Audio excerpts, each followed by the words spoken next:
The Athletic Football Show.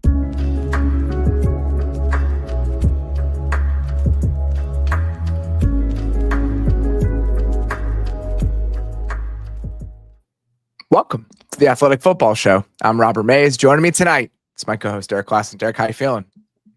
I feel fantastic. I mean, everything we build the AFC race between Lamar Jackson, Josh Allen, and Patrick Mahomes up to be, I think it delivered over the past 2 weeks, so I am through the roof. I'm sitting there when they're down 3, the Bills getting the ball back with 3-ish minutes left. And there's really nothing more you could want from that moment.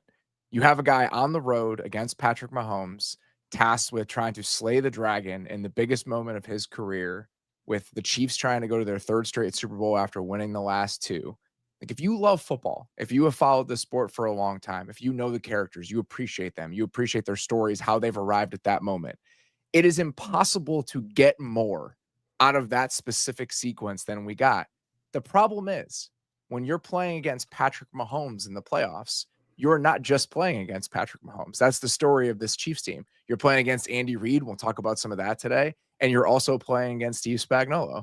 And in the biggest moment of the game, Spags goes deep into the bag, pulls out a corner blitz with a safety, makes Josh Allen throw it way before he wants to. Ball falls incomplete. Chiefs still have to get a couple first downs, but they do manage to do it. And now they're headed to their 3rd straight Super Bowl, and they're trying to be the first team ever to win 3 in a row.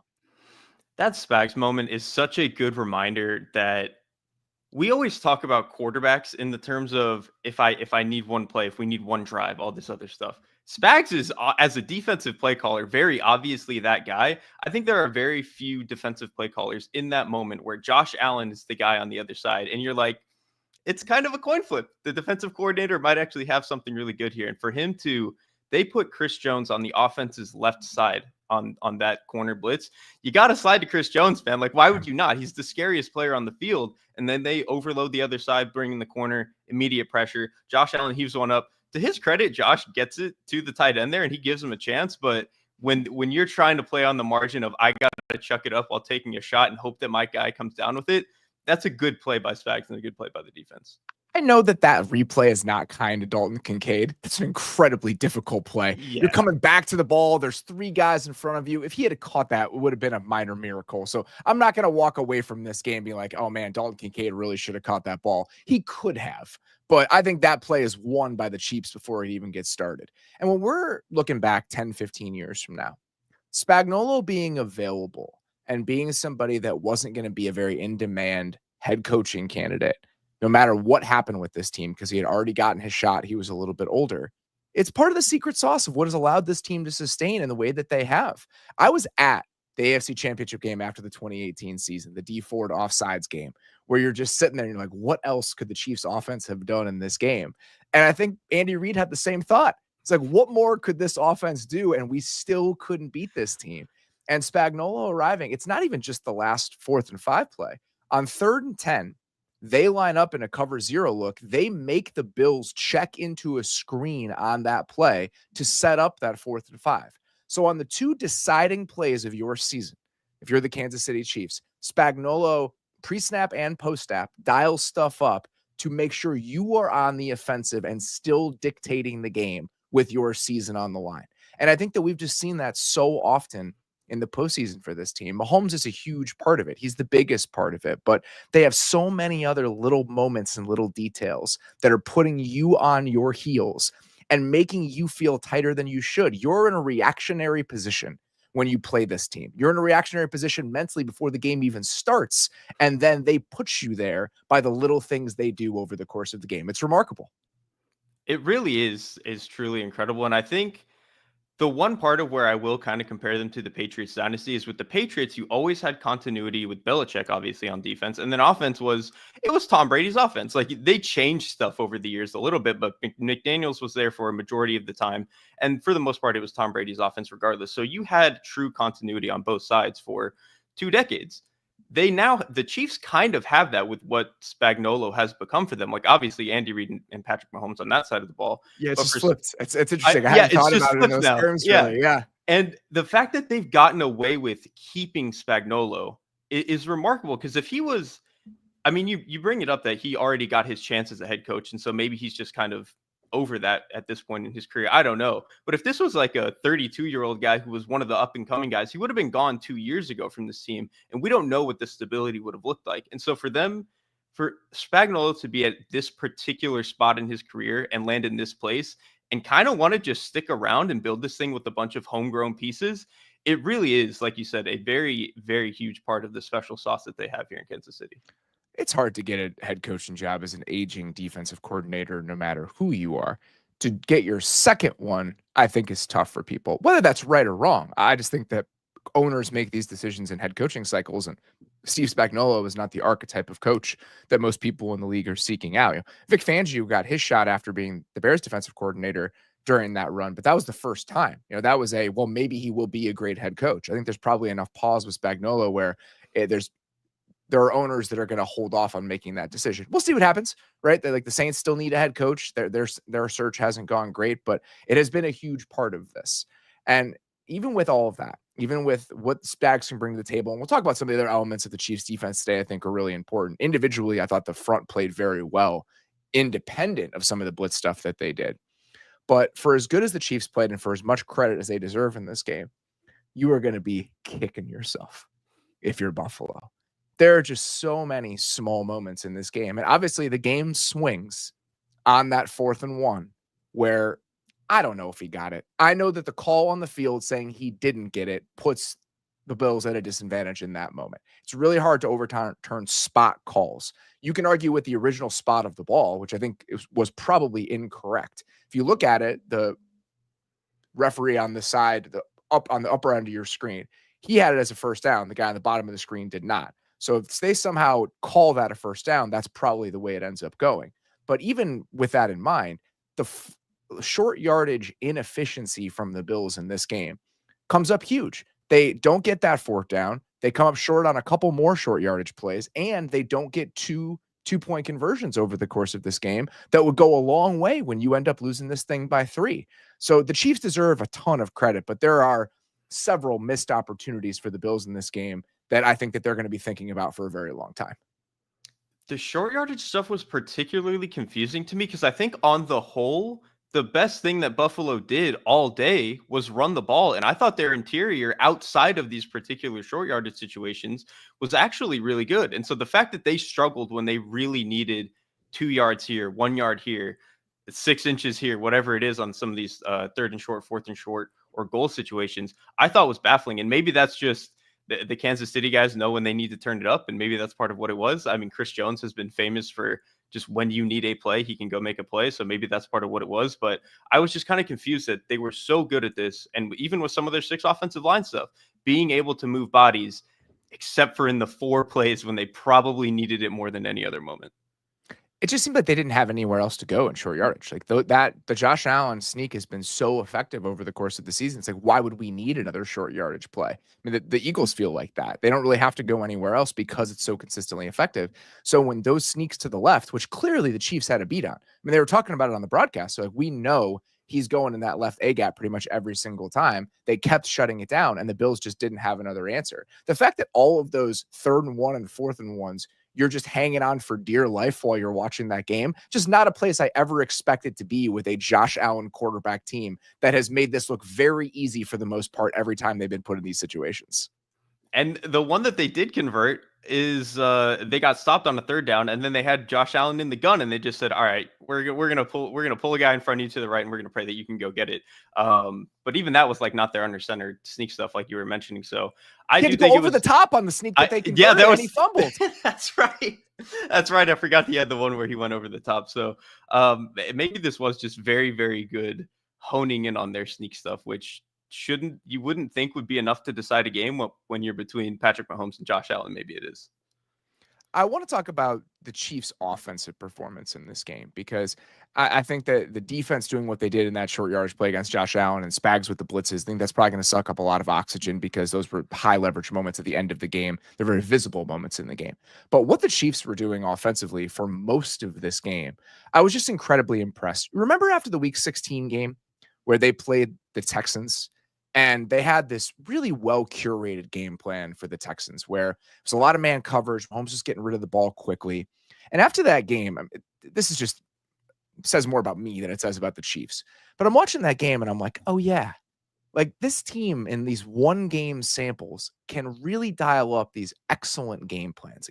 You have Andy Reid there. Matt Nagy's been there for a long time as part of that ecosystem. A lot of that coaching staff has been around. They're really good at figuring out these are 1, 2, 3 things we think we can keep going to and picking at and take advantage of no matter who we're playing on the other side. And you watch what they were doing early on, and the fact that we had 2 chunk RPOs to start the game. There was another huge play on an RPO on the first drive. They were consistently moving the pocket with Mahomes, getting him outside of the pocket, bootlegs, getting him on the move. So if he wanted to run, he could. So many details of what they were trying to do offensively, I just think deserve a ton of credit for how buttoned up and thoughtful it was in how to attack this defense specifically. The moving the pocket stuff, I'm so glad you bring that up. That to me is one of the biggest points because you saw it multiple times in this game. The Bills were trying to do some of their spy stuff. But if you are moving the pocket, you're either sprinting out and you're like getting some guys ahead of him, whatever it is, or if you're like incorporating the play action part of it into it, that linebacker is hesitating over the middle of the field anyway. So he's probably not as immediate to go get out in front of Mahomes. So I thought them doing that and kind of unlocking Mahomes in that sense was really good. And then you mentioned it, the fact that they have a real man coverage ability to just outrace guys now, I think is huge. I thought it was going to be more of a Hollywood Brown game, kind of ended up being more of the Xavier Worthy game. I thought this was one of the best games that he's played all year. Obviously, the one that he maybe catches, maybe doesn't down the field, whatever you want to call that, that was probably his biggest play. But he had a number of other big ones in this game. There was one where he beats Damar Hamlin on the left side where they're kind of doing some motion stuff, and he gets another great design. Exactly. Just really, really smart. It was really smart, and that's a winning matchup. This was actually, to me, kind of explain the entire game. Xavier Worthy and Hollywood Brown in particular made the Bills defense feel slow in the back. Yeah. And that is their biggest issue. They're a very smart unit. They're usually willing to tackle. They're good at getting hands on you. If you can outrun them a little bit, that is probably your best bet. And that Worthy touchdown, and then he had another couple of handful of plays where he just is clearly able to manufacture space that the Bills, I think, just for the most part struggled to keep up with, which was particularly a problem when Benford goes down pretty immediately in this game and kind of handcuffs what you're allowed to do. The Worthy touchdown is the one that puts the Chiefs up 14-10. If you watch that play, the Chiefs are in empty, and Worthy is at the number 3 spot. So Damar Hamlin is on him in man coverage, and they have a little stack to that side where they give him just a little bit of space, and then he's allowed to outrun Hamlin to the pylon. And these are the things when we're talking about teams, and it's like week 11. And it's a team that's rolling like the Bills, right? There were moments. I remember doing this show with Fran Duffy in the back half of the season. We were trying to find the Achilles heel for all of these teams. What could hurt them as we get to the playoffs? And with the Bills, there were just a couple different things. I was worried about their front affecting the game more than it was at that moment. That did not turn out to be a huge problem in the playoffs. I actually thought the front played pretty well. But we kept talking about the lack of athleticism at safety.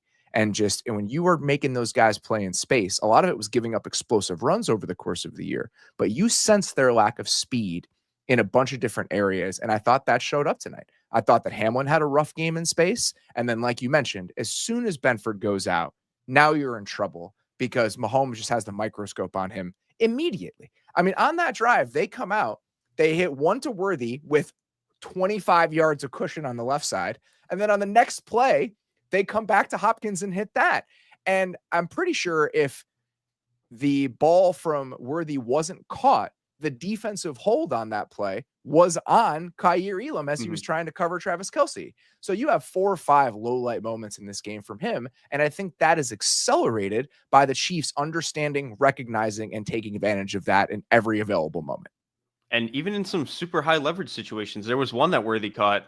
I think it was a 3rd down later in the game on a mesh conversion where they get him matched up on Taron Johnson. And Taron Johnson doesn't really see all the traffic running over the middle of the field. And Worthy just pops wide open. And it's a huge conversion, gets him into field goal range again. And so it's one of those plays where I just thought anytime the Bills tried to get into man-to-man, they kind of got beat with a lot of these beaters and a lot of Xavier Worthy being quicker and faster than everybody else.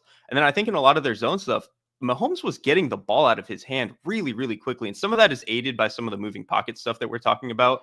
But in general, especially in the first half, he was just boom, catch it, balls out. Like he was just beating their zone stuff so well. True Media had him at a 2.79 time to throw in this game, which was the fourth lowest of any playoff game this year.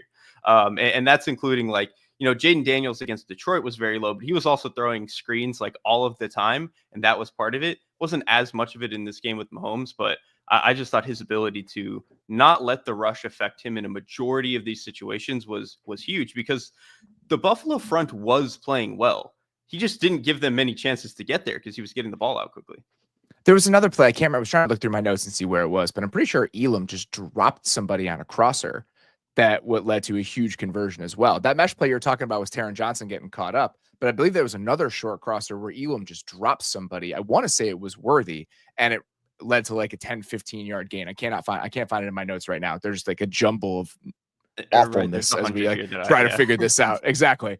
So you mentioned the Bills front and how they weren't able to affect this game in part because of the way that Mahomes is playing, how quickly he was getting rid of the ball, which I think is absolutely true. On the other side, I thought the Chiefs' ability to affect Josh Allen with 4 ended up becoming a big part of this game. Obviously, the Chiefs bought a lot of heat, but when they didn't blitz, the Chiefs had a 50% pressure rate in this game. Chris Jones had 7 pressures. Mike Dana had several moments. That group, that was another thing we were a little bit worried about at times over the course of this season. It's like when they bring 4, can they affect the game outside of Chris Jones? And for large swaths of the season, the answer to that was no. And again, in the biggest moment, when it all matters, their front 4 turns it up in a way that we have not really seen from this group for really most of this season. And I think, honestly, part of that was a little bit of game script. Like the Bills, they get the ball first. They don't do anything with their first drive. Chiefs come out and score immediately. And it's like, okay, you're forced into, you probably feel a little bit of pressure to be a little bit more pass heavy. And I think Buffalo started to play that way. Their pass rushers, Kansas City's, were able to kind of pin their ears back a little bit. Spags could send some of these blitzes, but you could tell Josh Allen, I thought in the first half, was a little bit jumpy. He was a little bit anxious. I think he absolutely was missing. Like there's one right before the half where he has Curtis Samuel on a shallow wide open, and he just throws it at his ankles. And he like that. Those are just throws that Josh Allen doesn't miss anymore. He had a couple of moments where he's trying to do the crazy stuff and go back to like 2019 Josh Allen and throw the ball 40 yards down the field for no reason. Like I think that was why in the second half, they had that one drive where I think they ran the ball 8 times in a row, did 1 RPO, and then ran the ball like 3 more times to get into the end zone. I think they just needed to calm him down a little bit. And it really did start to pick up in the second half. I thought for the majority of the second half, they were able to slow down the rush and really force Spagnuolo to bring pressure if they wanted to get to him. But that first half, it was a lot of just being able to get home with 4, because it seemed like Buffalo's play calling was very like, man, we got to throw the ball. Like running the ball is not going to be enough here.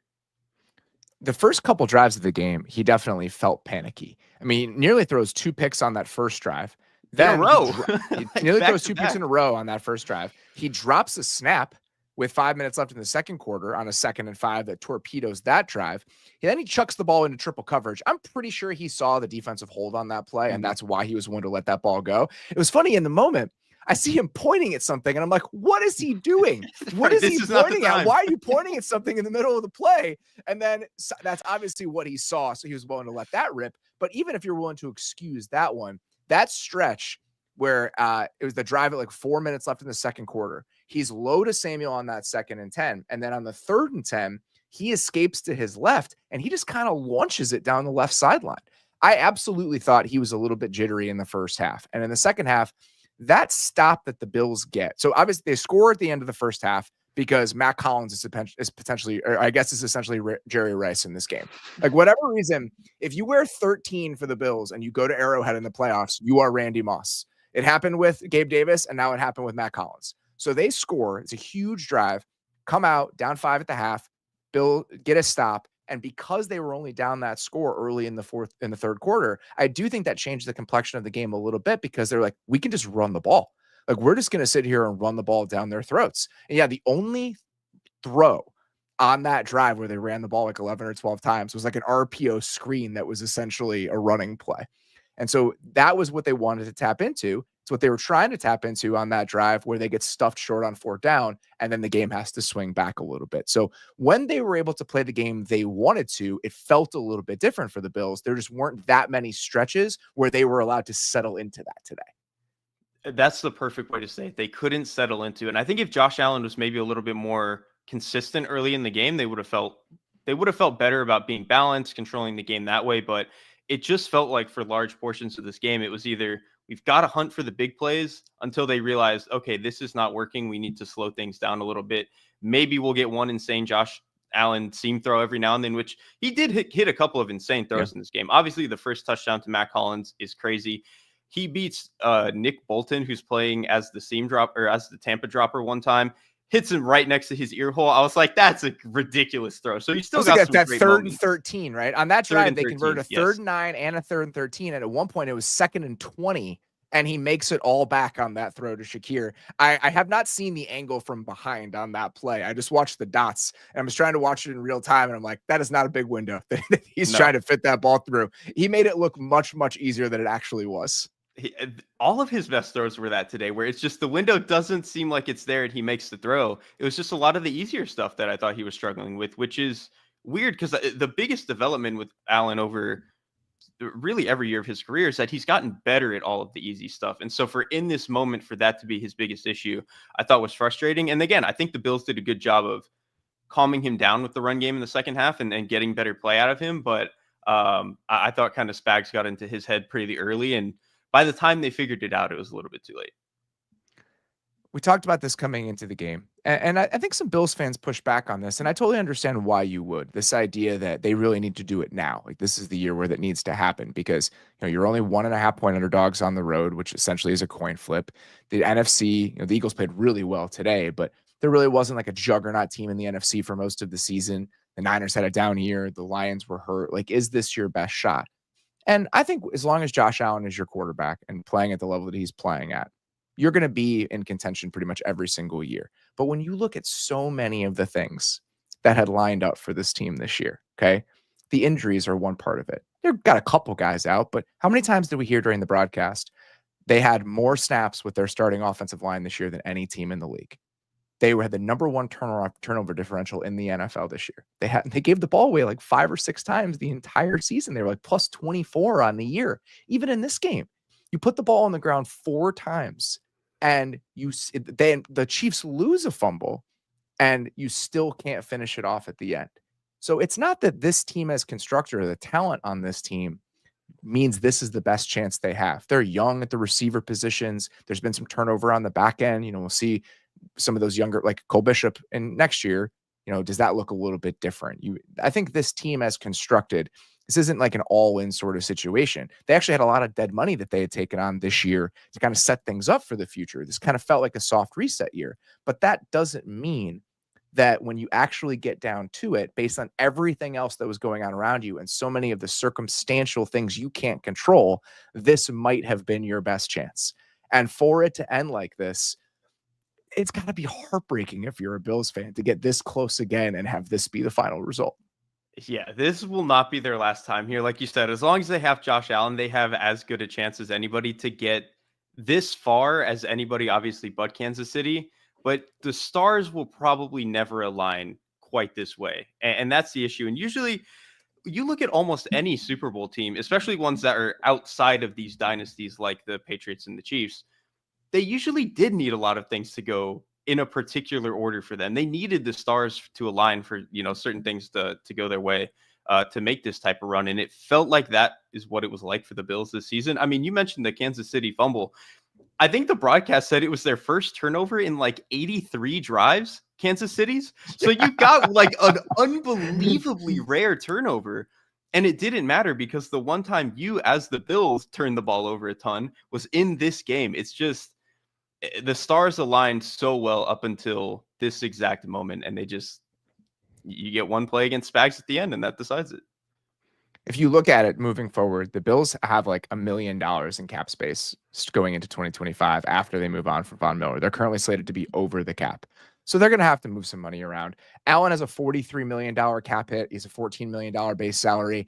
I wouldn't necessarily be surprised if he negotiated an extension this offseason based on the rest of his guaranteed money and where the quarterback market has gone since he signed that contract. So maybe you could get that number down now because they have $65 million in space in 2026. They have some of the more expensive pieces coming off the books. Like, again, it's a little bit clear when you move past this year and next year, but this is not a team I don't think that's going to be able to throw around a lot of money in free agency. You're going to have to rely on a lot of your in-house pieces, which isn't necessarily surprising when you have a quarterback making money at the top of the market and you paid some of your other homegrown guys. But that's the reality of this. It's not like there's a ton of reinforcements coming right now. Not that there has to be, right? Like this team as constructed, I think should be very competitive again in the AFC, but that they're in a spot right now where there's not a ton of wiggle room as we look forward to next year.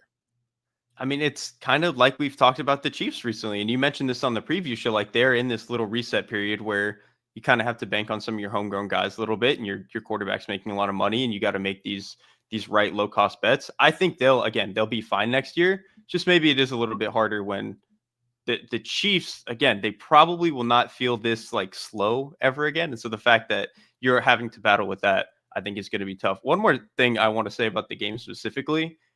The James Cook touchdown where he is diving over the goal line. I just have to bring that up before we get out of here. I'm glad you did. That was, I've said all year, I've never seen James Cook run as hard as he is this season. That was the piece de resistance of that. Like him being able to get over the goal line there, him finding a way to stay up was the coolest play of the game. And I know they lost, but that was the coolest play of the game. It absolutely was.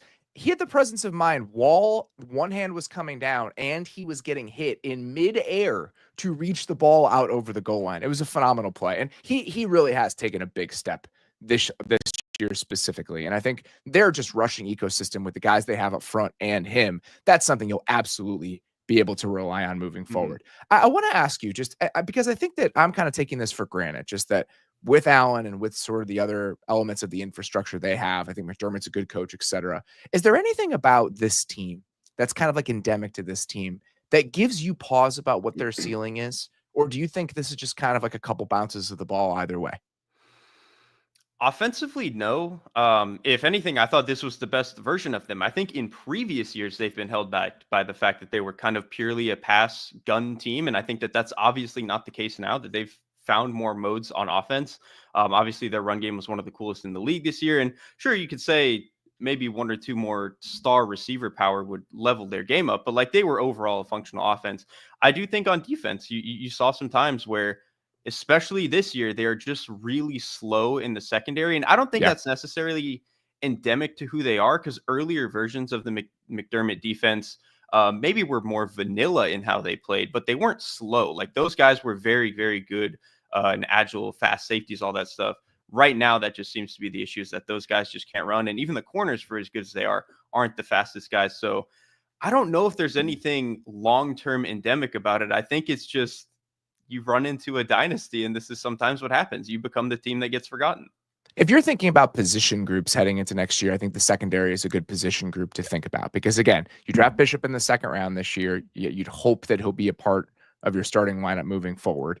You have Rasul Douglas. He's hitting free agency this offseason. So now you're looking at another outside corner. So the secondary, I think, as you look at total snap count in the 2025 season, is likely going to look a lot different than it did this year. We'll see if that ends up being a positive or a negative. I just want to wrap up with a couple more closing thoughts about the Chiefs. It's easy to get numb to this. It's easy for this all to just kind of wash over you because we've gotten used to it. It's crazy. It's crazy to have done this. It's crazy to have sustained this level of success. And we alluded to this a little bit in the previous show. And it's something that I was really appreciated about the Patriots. As you watch kind of the contours of the Patriots dynasty, there were so many different versions of those teams, right? So early on, I mean, that when it stretches 15 years, you're talking about eras of football. Like the NFL was played differently in 2001 than it was in 2019. They changed the rules because of some of the playoff games that Brady played. The game feels so different, but even as we get a little bit further into the modern era and the fact that, you have the 2007 team, obviously, and then in 2011, you have one of the greatest, most efficient offenses of all time built around these two tight ends. You have these playoff games where they're running the ball 50 times. The defense changes from It's a 3-4 with these massive two-gapping pieces early in the dynasty, and then it gets a little bit smaller in some elements, and there's some man and there's some quarters, and it changes when it needed to change. Whatever the situation called for, they were able to be that sort of team, for 2-3 year stretches at a time. And the Chiefs have done that, but they've done that with a quarterback who is somehow like more dynamic than Tom Brady even was. Like what Mahomes is asked to be in any given moment. Today it was his legs. Today it was design runs. They ran a two-guy quarterback power for a touchdown for 20 yards. And just their ability to kind of shape shift from season to season and be these different versions of themselves. It really is the mark of like a dynastic team. It's just not something we've ever really seen before outside of one other example. And there are elements of who this Chiefs team has been that just feel even a little bit more dynamic in some areas than what the Patriots were able to do.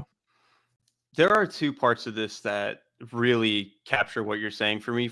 One, it's Mahomes. When he came into the league, he was the high flying circus act. Like he was just going crazy, bombs away. He could have stayed that player and still been one of the top 5 quarterbacks in the league for a very long time. He threw 50 touchdowns. His first season was unanimous MVP. The league could have, quote, caught on to him, and he still would have, I'm sure, sustained that at a pretty decent level. But he, in 2022, the team realized, okay, we got to change things up a little bit. And he really bought into this idea of getting the ball out quicker, being smarter in the pocket, playing to how the game, like the pacing of the game, and not feeling like I need to get out ahead of things as a passer. Like for him to have that maturity so fast, like I feel like there have been at certain points players and teams and whatever in sports where it's like, oh, I'll figure it out in the postseason. And they can kind of coast a little bit through the regular season. That's supposed to be guys who have done it for a decade and have won like all this other stuff, like deeper into their careers. Mahomes is like 28 and he's already in this mode where you get to He's January. 29. Take it easy. Whatever. I mean, he's not 30 is my point. And you have felt this way about him for like 3 years now. And it's just ridiculous. And then the other side of it to me is Mahomes from day one with this Chiefs era has been, he's in the spotlight. He's the guy. He's the main attraction. The fact that it has shifted a little bit where on that 4th and 5 where the Bills have the ball, I'm so amped up for what Steve Spagnuolo is going to do. The fact that a team that has Patrick Mahomes, I'm getting super excited about what the other side of the ball might do on a given play. It's just this dynasty and this team really has everything. And the fact that they've sustained it for so long, I know people are tired of it, but we're about to see history potentially. I don't know how you could get tired of that. It's so cool because even if you look at who the Chiefs were before Mahomes got there, a lot of the stuff that they're doing now is stuff that they were kind of doing with Alex Smith. And so you have, and when you watch those Chiefs teams with Alex Smith at quarterback, everything else, and Alex Smith was a good player, but the machine was so well built. The fact that they can be this efficient offense for seasons without receivers at some point, it was incredible at how all the individual pieces fit together. It was like Andy Reid like building a watch. It was insane. And then you drop Mahomes into it and that changes a little bit, but that first part didn't just go away. Like Reid's ability to do that didn't disappear when he got Patrick Mahomes. And now that it's become a little bit more fine-tuned again, where it's a little bit more surgical in the details, they're not a sledgehammer team anymore, the way the league works and the way that they're constructed. So you still have that ability to kind of work in the details, but you also have one of the most dynamic quarterbacks we've ever seen. So you have all of that on offense. And then on defense, having a defensive coordinator that is one of the best single game defensive coaches of all time, when these are your heights and you're automatically going to get to these moments because of what you are on offense, it changes the complexion. It changes what you're capable of. It changes the longevity of it. It changes how often you can find an answer. I mean, think about the Super Bowl last year and what he was able to do against one of the most efficient offenses we had ever seen. It's all come together in a way that we have truly never seen in an NFL context, where you have the quarterback, the offensive infrastructure, the defensive infrastructure. And the Patriots were similar to this. But again, it's how dynamic Mahomes makes it feel that I think changes the equation a little bit with what these Chiefs teams are. The last thing I'll say, what you said about them being able to go back to stuff that had been answers before, that's the value of them having this kind of unrivaled continuity. And, Yeah. we kind of propped it up for what Detroit has been able to do with their coordinators for a while. The Chiefs have had that for even longer now with Andy Reid and Steve Spagnuolo. Like, it's just the fact that they have that level of continuity with probably the greatest quarterback I've ever seen, at least in terms of like physical talent and what he can do at his best. This is what happens. You end up going to 3 Super Bowls in a row. I think this is important to point out, and this is the last point I'll make about this. As you're one of the other teams in the league, as you're one of the teams that doesn't have one of these guys, everything has to be perfect. Everything has to be in its right place for you to be competitive with a team like this. And the fact that they can also do that, but they have this guy at quarterback, I don't think hopeless is the right word, but it starts to feel dire. It starts to feel like what would need to happen for us to get in the way of this. Like the Niners felt like that sort of team last year, and they still weren't able to do it. And we'll see what happens with the Eagles, who it's a slightly different situation. Like Hurts can have those break in case of emergency moments, but I think the Eagles are really lifted by most of the talent they have across the roster. And we'll see if ultimately that's enough for them to beat this Chiefs team. We will have a week to talk about that, though. Let's get to that NFC Championship game. The Eagles destroy the Washington football team 55-23. This Eagles offense playing the way that it was today is truly terrifying. Like, this is one of those games where you look at what they're capable of doing at every single level, and I'm just not sure what you really feel good about as a defensive coordinator. Again, we'll have a long time to preview that game. I think that maybe you can heat them up a little bit. We saw that a tiny bit today, but for the most part, when the run game is working the way that it is, and they're able to throw the ball as proficiently as they were today, and you see that talent sort of shine through, it just becomes like a tidal wave that can just overtake you. And that's kind of what it felt like today for Washington. I'm going to try my best to encapsulate that with a number here. The Eagles scored 7 rushing touchdowns today. This has only happened 3 other times in NFL history since the merger in 1970. 3 other times in NFL history, and they did this in a conference championship game. That is the perfect encapsulation of when they really want to, they can let this thing wash over you. And like the 7 rushing touchdowns is a little disingenuous to how well they threw. Yeah, it's all 1-yard rushing touchdowns. Right. Yeah. A lot of them are these sneaks, and like they're doing the thing where they're cheesing and getting the hard counts where they can get the guy over the line 100 times. Like, so they did, cheese the rushing touchdown numbers a little bit. That's also just what this team does. Like, they are uniquely qualified to win inside the 5 the way that they did. And so if they can just ask get the Bills how nice that would be. Right. Right. Exactly. If the Bills could do that, they'd be going to the Super Bowl right now. And so it's a huge advantage. And I just thought their ability to get the explosives in the run game, and then for Hurts to he played one of his best games all season. I think it's the best game I've seen him play this season. He was phenomenal. He was really, really good today. And like, I know I'm usually the type of guy, especially with his pocket movement, his sack avoidance, all that stuff. I thought today was one of his best days at it. Like, there were a couple times maybe where he's looking to bail a little bit early, but I thought his ability to stay clean, he only took 2 sacks, and one of them to me was very obviously not his fault. So yeah, I just thought for him to mostly avoid mistakes, also be high value as a runner, and make some of his best throws of the season, hell of a game to pull all that stuff out. I'm pretty sure the 2 sacks, one was an RPO that he kept, and he didn't want to throw it because there were guys downfield. So he took that, and then the Luvu unblocked sack was the only other one he took. So those are the 2 sacks on the game. And I think neither one of those is a sack, like in the traditional sense where he's hanging onto the ball a little bit too long. A couple moments where he's pirouetting in the pocket and spinning backwards for reasons that are those still gave me to me. You get a couple of those, but those were few and far between in this game. And he still threw the ball away on those. He didn't take sacks. So it's a win. Yeah, he didn't take sacks because there was no one there. That's not exactly how I want to see a quarterback react to pressure in those moments. But there were 2 or 3 of those in a 50-play game. For the most part, I thought he was really, really good. So in this game, just throwing out a couple numbers, 0.43 EPA per dropback for Hurts. That was with 8 minutes left in the 4th quarter when the game was essentially over, with a 56% success rate. For context, Lamar was at 0.30 this year, and Jared Goff led the league with a 54% success rate. So what the Eagles did in the air today would have been the best passing team in the NFL this season by a wide margin. And what was so cool about it is that every single bucket you'd want to see them fill up, they did. So we were wondering, okay, if Washington's going to play a bunch of single high and there's going to be a lot of one-on-ones in the outside. Can you take advantage of that?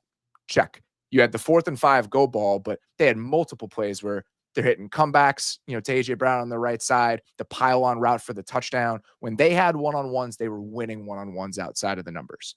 The thing that was most impressive to me was him reading some stuff out when they were getting a little bit funky in what they were trying to do on the back end. I honestly thought that Hurts's best drive of the game was the one where they didn't score because of the Luvu sack. There were multiple plays on that drive. One of the first plays of the drive, Washington's in single high. They drop into like a funky cover 2 with the single high safety playing the post in cover 2. Hurts reads it out, hits AJ Brown on like a little outbreaker because the safety didn't come down on it. It's a chunk gain. I want to say it was 3rd down on that drive. The Philly is in a look with Dallas Goedert at number 1, and Shin is over him. So that indication, if you're Jalen Hurts, is this is man coverage.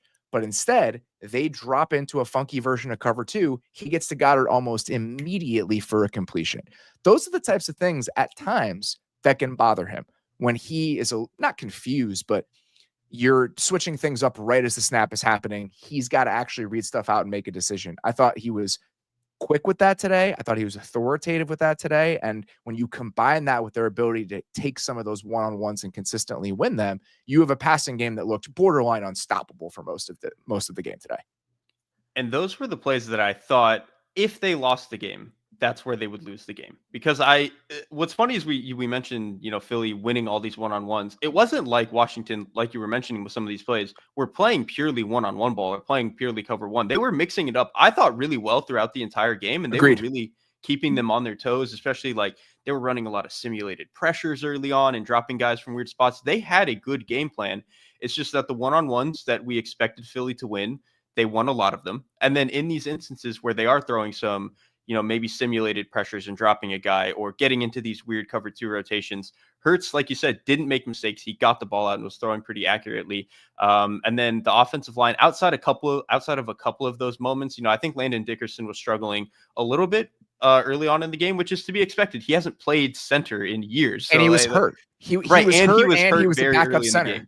Yes, like it's a very tough position for him to be in. So for them to only have those few blips, they played this game in a mistake-free way on offense that I wasn't positive that they could tap into, but they absolutely did today. Yeah, there's really only 2 plays that stick out from a pass protection perspective. That Luvu sack that torpedoes the drive, that's a situation where they have 2 guys mugged up, and the center and the back both go to the right. They leave Luvu unblocked for a sack. And then that 3rd and 13 where Hurts, again, really nice play by him, they get another unblocked rusher in a similar look. He escapes out to his right, keeps the play alive long enough, and actually delivers an awesome throw to Devontae Smith. That was his best throw. that was very nearly a touchdown. Even if it's dropped, they get the PI. They punch it in from the 1-yard line. So even smaller stuff he did in this game. And I also thought, if you go back and look at some of the pre-snap operation, the first play of the game that's that Saquon touchdown, they walked up to the line of scrimmage. He checks out of it and then comes back to the look. They score. And I want to say his own lead draw touchdown run that Hurts scored on is something they checked into. So pre-snap operation stuff, reading stuff out, decision-making, accuracy. I truly think this might have been the best game that I've seen him play this year. And for it to come at this moment on the verge of this team playing in the Super Bowl, I think is a really good sign if you're an Eagles fan. It's what I've said the whole year with like taking to the Kellen Moore offense. I think doing some of the pre-snap check stuff. I mean, they hit a huge run last week where they checked into it before because they saw what the Rams were doing. So the fact that this is something that they can rely on and have the quarterback unlock the run game for you a little bit in that sense, even if he's not necessarily the ball carrier, it really does go a long way. On the other side, I actually think Washington's offense acquitted itself pretty well in this game. The only exception to that, they could not run the ball. I'm fairly certain that when I looked at the numbers deep into the fourth quarter, their running back runs had like a 22% rushing success rate. And we've talked about this a little bit this season with this team. When you remove that as like a part of the engine of the offense, they can struggle a little bit. But I actually thought that for how much was put on him in this game, Jaden Daniels played very well against a really good defense. The problem is they put the ball on the ground 3 times, and the Eagles scored a touchdown every single time it happened. This is not a Jaden Daniels criticism. I want to make this very clear. My issue with the offense, so one, you couldn't run the ball, so that's always going to put you into worse down and distances.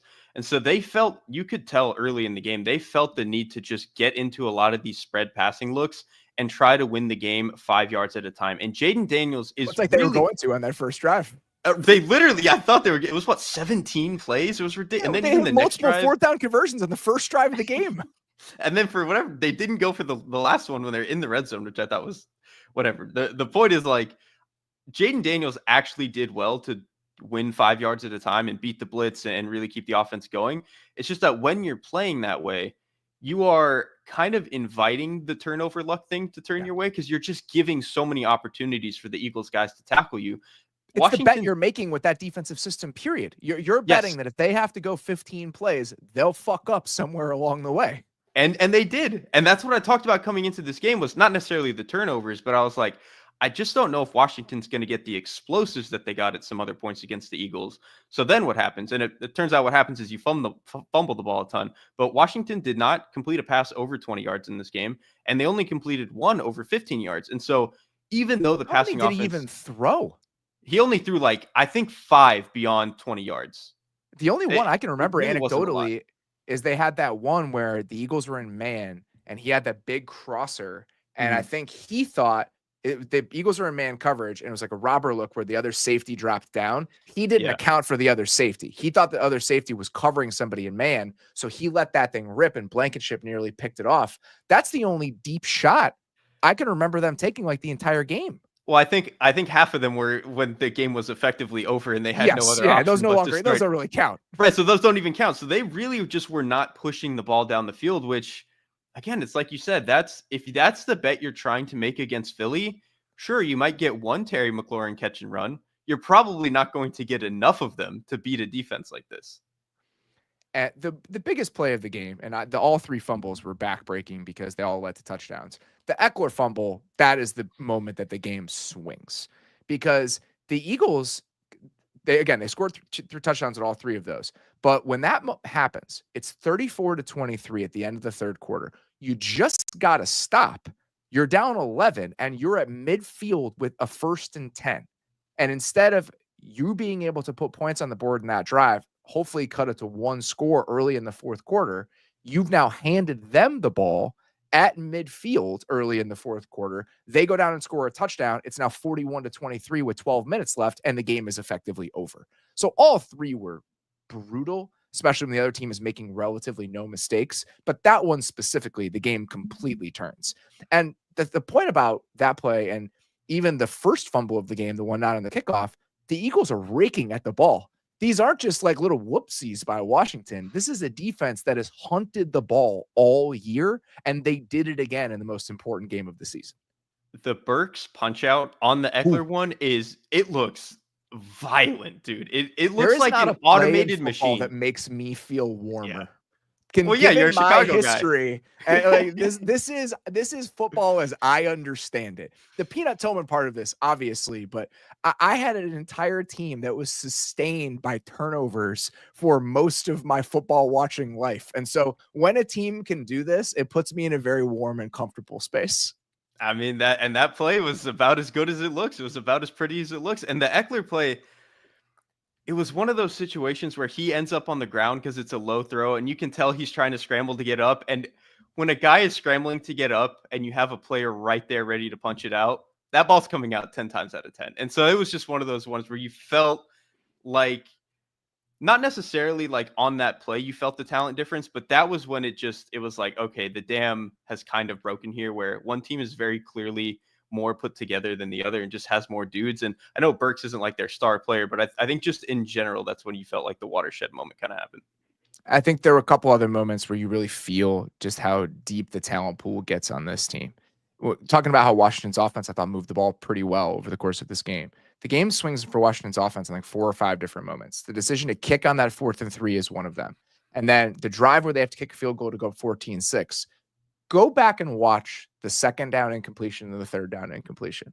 On 2nd down, Jalen Carter walks Biotish back into Jaden Daniels, and he overthrows, I think, McLaurin. So that was the other deep shot they took. He had tried to throw a go ball to McLaurin down 14-3. It falls incomplete. And then 3rd and 10 on that drive, Milton Williams walks Nick Allegretti back into the quarterback, incompletion. They're forced to kick a field goal. And then Jordan Davis's sack on that opening drive of the third quarter, I mean, that was really one of the only torpedoed drives of the day for Washington. For the most part, they were able to pick up at least a couple first downs every time I touched the ball. That was one of the exceptions. And when your offense is moving the ball that way, if you can take away one possession from the other team, that might be enough for you to win the game. And those defensive tackles were enough to win this game. Like, they won the game for Philadelphia. Some of the other guys got the punch outs, whatever it was. The fact that Philly is literally 4 deep at defensive tackle right now, Jalen Carter is on the field most of the time, but he is like all pro level player. He's phenomenal. Jordan Davis is playing some of the best ball. Had a sack in this game. The big man, not typically more of a run defender, but he had a sack in this game.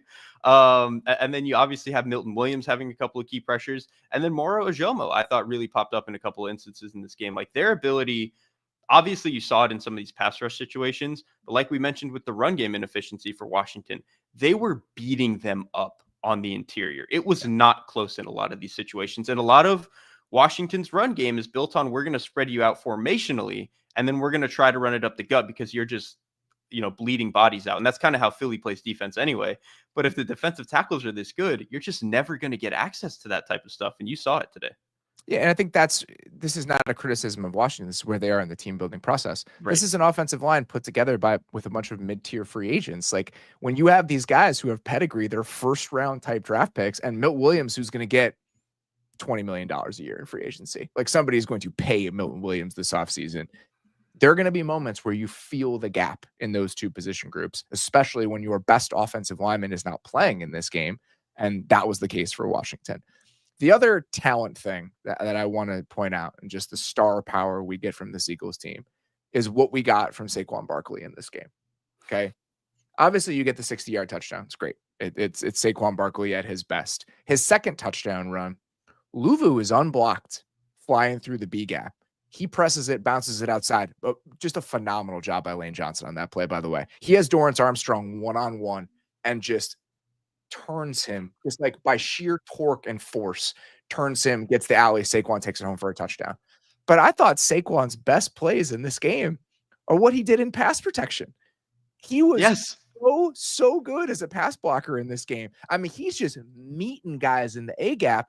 And there was even a play where there was a miscommunication where Becton left the defensive tackle. Saquon gets just enough of him for Jalen Hurts to actually avoid a sack on that play. And then the last one, he leads up on Luvu on the Jalen Hurts touchdown run. So you have this guy who just rushed for 2,000 yards. He's going to be the offensive player of the year. He had a 60-yard touchdown run in this game and multiple touchdowns. And I think the best contributions he had to this entire thing are what he did in pass protection and his willingness to play that way. He is the best player at his position, coming off of a historic season, and he's doing all the dirty work stuff that we're like, this is why you need a Samaje Perine on your roster to go do all the dirty work stuff. And like, the fact that the best player at his position is going out and doing that stuff, his eyes, his ability to just, there are some running backs who are very smart in pass protection, but maybe just don't have the sand in their pants to like hold up against a Bobby Wagner and really take that shot. There were multiple times in this game where Barkley he pancaked Bobby Wagner on one of them. And then there was a play later in the game where they're trying to do one of those double mug pressures again. He just picks it up immediately. And like, he's not waiting on the blocks is the most impressive part to me. He's not allowing that extra half yard where maybe this guy gets in Jalen Hurts' face. He is meeting the linebackers in the hole and really making sure he's buying as much space as possible. That is rare stuff from anyone, let alone the best runner who he would be the best player. And we wouldn't think any differently if Barkley didn't do any of this stuff. But the fact that he does just sets it to another level.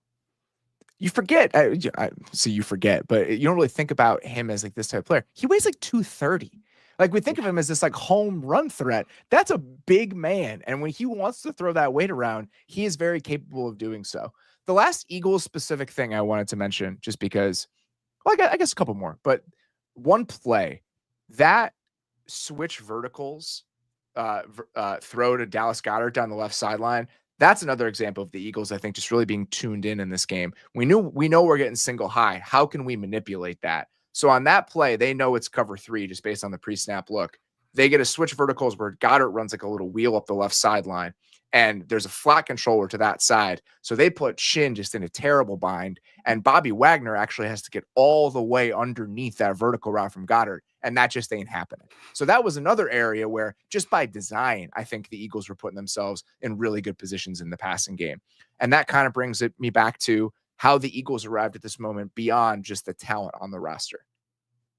The coaching hires they made this offseason and the choice to kind of consciously change what they wanted to be on offense and defense and realize the missteps that happened last offseason go a very, very long way in putting them in this position, right? The talent is undeniable, but I think you could make an argument that on both sides of the ball by the end of the 2023 season, when we watch them just completely collapse in that Tampa game, they're probably two of the worst coach units in the NFL on offense and defense. Now, they're arguably like in the top 2 or 3 in the best coach defenses in football. And the offense, even if there are some things you can nitpick and some frustrations with it every once in a while, I think how buttoned up this feels and the fact that it's buttoned up enough to let the talent shine through, it is just such a stark departure from where this team was 370 days ago. Buttoned up is the perfect way to put it, because last year, especially down the stretch, it felt like the talent alone was just dragging them to wherever they were. And they were very obviously being in spite of everything else. Yes, in spite of everything else. This still feels like the offensive talent is carrying everything, but you have enough of a cornerstone here, enough of a baseline with how the offense is put together, with some of their blitz answers, with adding new stuff to the run game. I just feel like it's a little bit more, you give yourself something to stand on that lets Saquon Barkley and A.J. Brown and Devonta Smith and Dallas Goedert go jump over it and jump over people. So I think their ability to button up that side of the ball and then get Fangio doing what he did on the defense. This was a game where, for the defense, by the way, I was mildly worried, like, would Washington get off to a decent start and then maybe the Eagles start pulling away from what their identity is, where they do want to keep a lid on everything and all that stuff. Obviously didn't happen early, but the Eagles also just never budged from what they were. And I thought that was really impressive. And maybe that's just a testament to, Fangio's done this for a long time and he's not a young guy. He's not, it's almost like what we saw, the opposite of Aaron Glenn, where Aaron Glenn kind of departed from what he was in that Washington game in the playoffs. And for Fangio to have so much just maturity, and obviously he's done this for a long time, for him to not feel like he needed to do that in this game, it really, really did a lot for this team.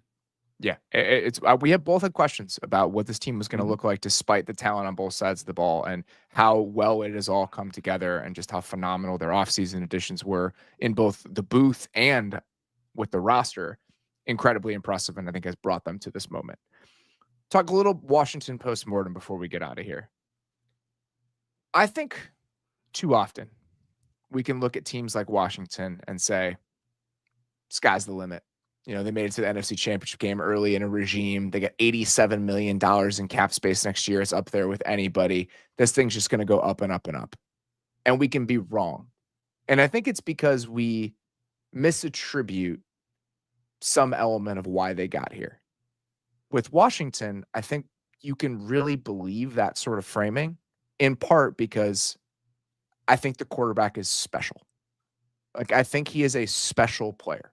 And if you look at what gets you to this moment over and over and over again, in spite of everything else that's happening around you, whatever you do in the draft, whatever free agent decisions you make, those have to be good enough. But just look at the AFC. Just look at the quarterbacks who are always there at the end. The special quarterbacks are what do this for you. And again, this is a guy on the road in the NFC Championship game playing against arguably the best defense in the NFL. And he played pretty darn well. And he has met every single moment that has been asked of him. And even before we get to everything Washington can add this offseason, him being at the center of this and what we saw from him as a rookie, that to me is what drives a lot of the excitement and optimism about where this team can be over the next 3-5 years. I think one of the most telling parts of this game is that we just had a rookie in his biggest playoff performance, and we're going to have like zero playoff talk about him. Like, there's not going to be any doubts about what he is, because he certainly carried his part in this game. And there was no part of this where you felt Daniels was leaving plays on the field. It was other guys or pass protection, whatever it was. So I do think the fact that they have him, and he will obviously probably continue to level up, or we hope that he'll level up. Obviously, with young quarterbacks that can be up and down. We saw that a little bit with CJ Stroud this year, but in general, we expect him to be a guy that here's the he can difference. get back here. Here's the difference. That And I he's think older? it's not just that. With the Texans, as we were trying to project forward with the Texans into next year, there was some like baked in optimism and some imagination involved. The Texans finished like 14th in offensive EPA last year. Stroud played really well, but when we were framing what their 2025 season could be, it was, well, if the offensive line gets better, if the run game can get better, what can they actually be? This is a top 5 offense.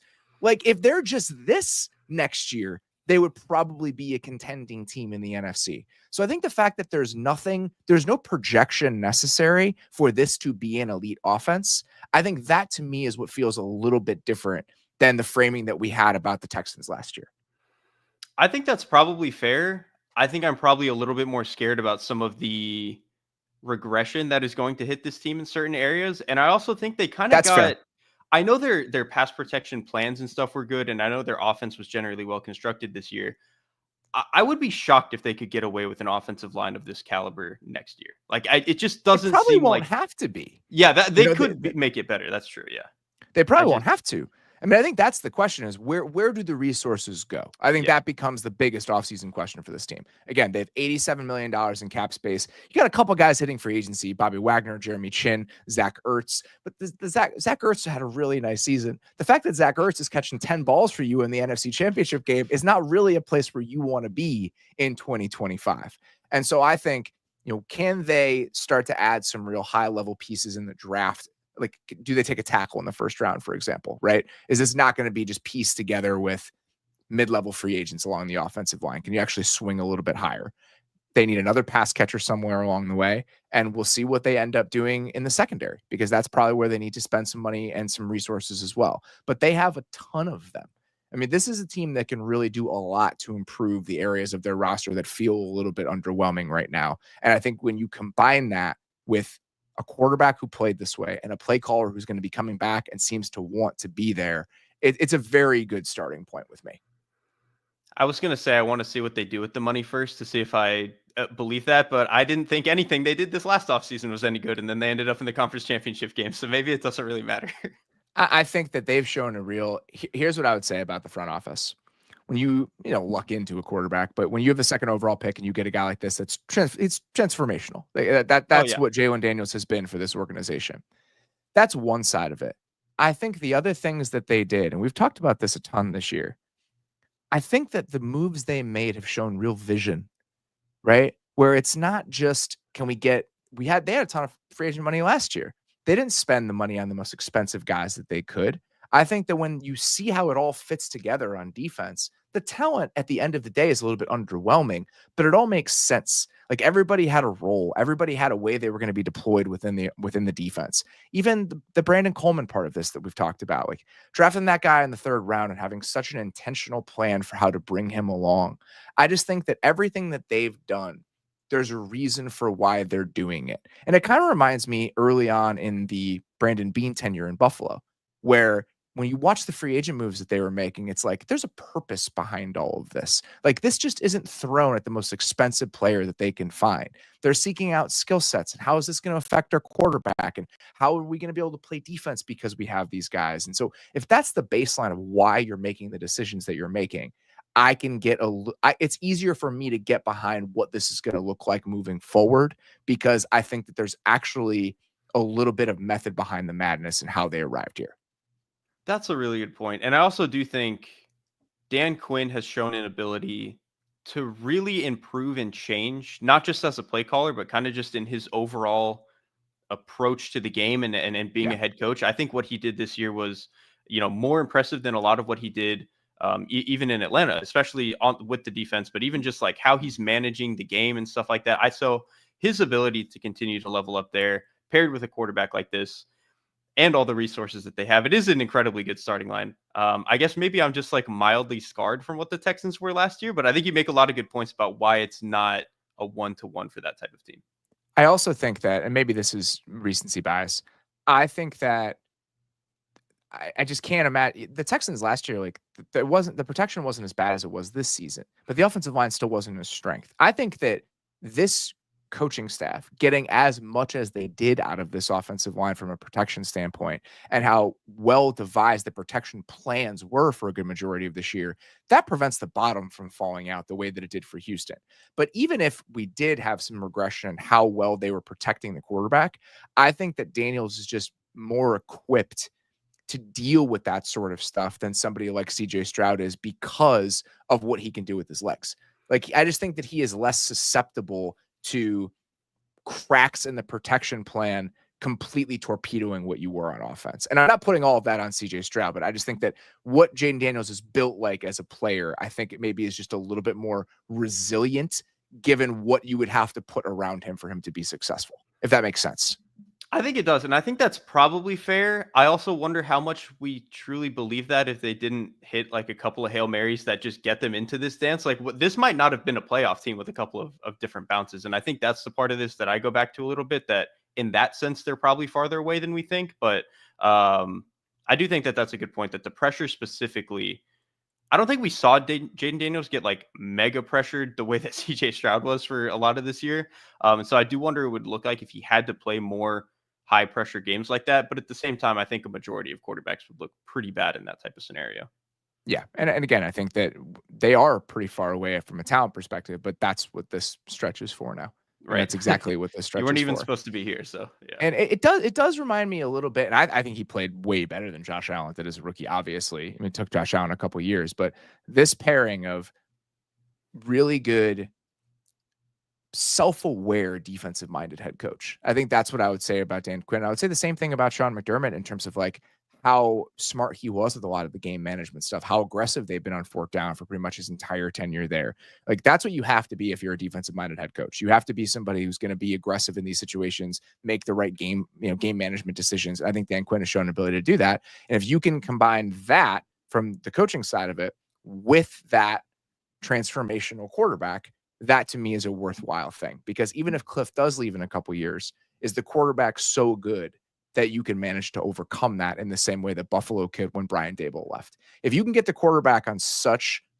a fast track to being one of those difference-making guys where losing a coordinator only matters so much, then the defensive-minded head coach model here can take you a little bit further, right? Like, I think that's the case with a lot of these teams who have these CEO types, but these quarterbacks who kind of make it all work independent of whatever what offensive coaching staff is going to look like year to year, I guess is what I would say. Mm-hmm. Yeah, that totally makes sense. Jaden Daniels too. I think, kind of going back to fast tracking the quarterback thing really quickly, I do think him being older is probably good for them in that sense. Like, if they have to change offensive coordinators and stuff, I mean, he's seen a bunch between what he was doing in college and obviously being at two different colleges, now being with a new play caller in the NFL. He's seen and played a lot of ball. The impact of him losing a coordinator early in his career is probably not as damaging as some of the other 21-year-olds that are coming into the league. So the fact that he's already played well and has the confidence, and a hit like that probably wouldn't hurt you as much as other guys. They are in a pretty good, not bulletproof, but they're better built to sustain some of this stuff than maybe some other teams. And it really does feel like he's going to get at least one more year with Cliff, based on everything that's happened and based on what Cliff has said and just like the current situation. If he doesn't take the Saints job, he'll be back. And he doesn't seem like he's in a huge hurry to take the last job on the board that other guys have actively turned down. Right. He seems smart enough to not go take the Saints job right now. I think he's doing just fine. He's still getting paid a decent amount of money by Arizona to offset that. And I think he understands that being with this quarterback is going to put you in a pretty decent spot. We're going to talk about all of that coaching news on an extra show that we're going to be doing on Monday into Tuesday. There's just been so much stuff that's happened over the last few days that we haven't hit. The Cowboys hired a head coach. A ton of teams have hired a bunch of coordinators that we haven't talked about. The entire Liam Cohen situation that we have not discussed at all on this show, but want to. So we'll be doing one more little extra one on Monday into Tuesday to chat about all of that. And then our midweek show this week is having a special guest. I'm not going to tell you who it is. We're having a special guest on the midweek show this week that I think you guys will enjoy. So please be on the lookout for that. It is going to be a jam-packed week here on the Athletic Football Show. And before long, I leave for New Orleans on Thursday. So we're going to the Super Bowl very quickly here. I'm going a weekend early because my wife wanted to go and she refused to go when I was going to be there. She's like, you'll be working, even though I won't be working like the 2 Oh, nights like not before the really. game. Yeah. So, which is fine. I love New Orleans. It's my favorite city in America. I have a dozen dinner reservations that I've already slotted and have been working on it for like a month and a half. The problem is this now means I'm going to be eating in New Orleans for 12 straight days. And I'm a little bit concerned about how that's going to go. I'm not going to lie to you. Oh, we've got a whole off season to work out those problems. I'm We're good here. a little bit worried about how it's going to go. I've been there for like 5 days and have come out on the other side much worse for the wear. I'm genuinely concerned about what this could do to me. And that without consuming a drop of alcohol, this is all just food related. And I know I'm going to be putting myself in a pretty bad spot. There's a chance by the game I will not be able to fit into the suit that I bring with me. This is my first time in New Orleans, so now you're scaring me a little bit. Yeah, looking at the chat right now, yes. We also have my bet is getting paid off on Radio Row at the Super Bowl this year. That is a product of me getting absolutely manhandled in our wins pool and picking teams that were the worst versions of themselves the entire year. So I will be paying off that at the Super Bowl one day. I have to get that figured out and arranged because I still haven't booked it yet because I think I'm just denying that it's happening. But that will be another little fun wrinkle that hopefully we'll be able to bring your guys' way. Until then, and until our next show coming your guys' way on Tuesday, that's all we got. If you are watching this on YouTube, if you could like, subscribe, all that stuff, we would really appreciate it.